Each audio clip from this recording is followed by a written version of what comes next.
Aujourd'hui, c'est le vernissage de l'exposition sur le cinéma d'animation en Afrique centrale. Il y a une année, presque jour pour jour, nous avions eu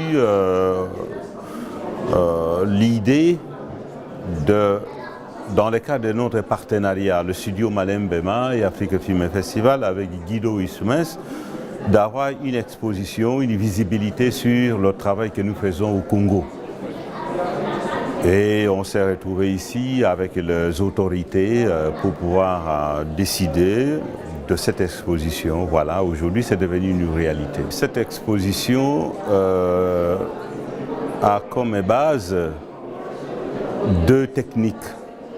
La première technique, c'est le cinéma d'animation stop motion, qu'on appelle le cinéma d'animation volume.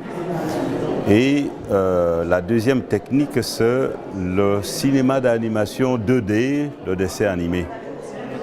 C'est les deux volets qui constituent l'exposition. Et j'ai voulu réunir autour de moi mes disciples, c'est-à-dire mes étudiants que j'ai formés pendant 4 ans, mes étudiants du Rwanda, du Burundi et du Congo-Kinshasa qui ont pu réaliser leur premier film. Donc des jeunes, parce que longtemps j'étais seul dans le secteur du cinéma d'animation. Voilà, donc je peux dire que je suis un homme heureux parce que tout art, tout savoir-faire, il faut le partager.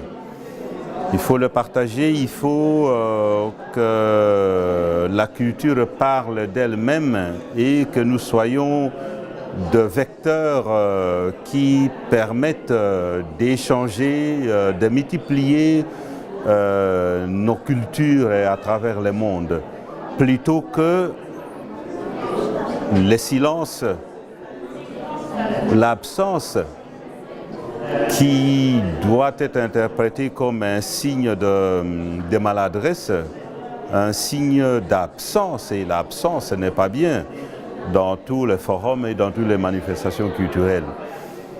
Donc je voudrais dire que ce silence qui a été longtemps marqué pour le cas de l'Afrique centrale, entre la réalisation des premiers films d'animation Les Palabres de Mbuluku en 1952, réalisé par l'abbé,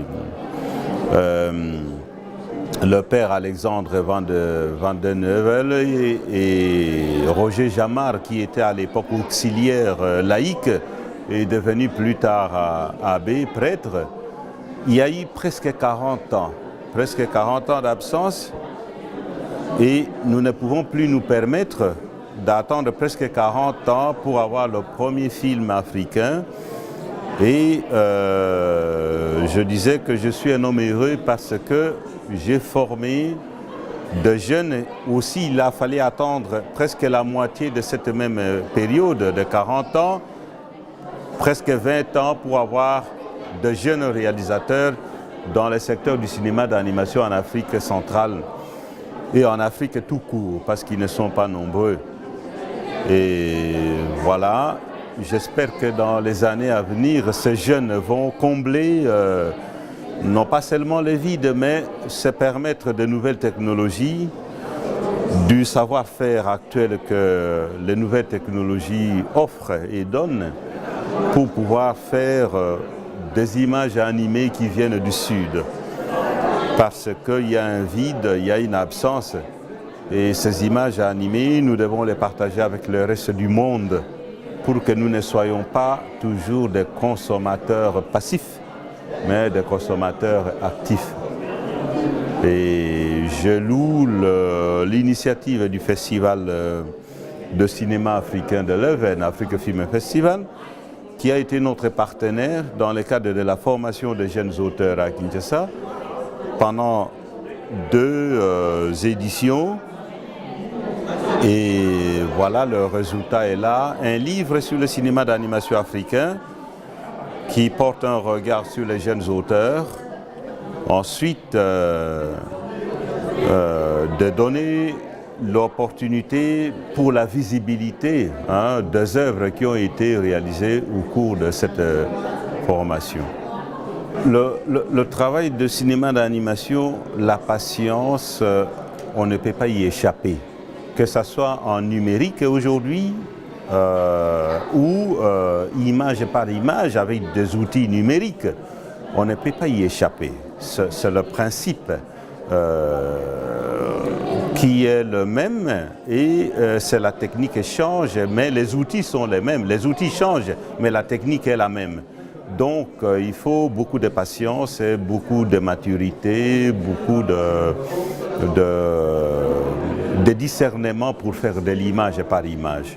On ne peut pas y échapper parce que ça fait partie du principe du cinéma photo par photo et non du cinéma en continu qui constitue le principe de la vidéo ou de la caméra ou qui tourne en continu par rapport au cinéma d'animation qui est image par image. Il y a la post-production, il y a le son et à chaque étape de la création et de la réalisation, toute l'équipe crée et fait avancer la pertinence du scénario qui était qu'une bible littéraire au départ et qui se transforme en bible graphique et en bible d'images animées.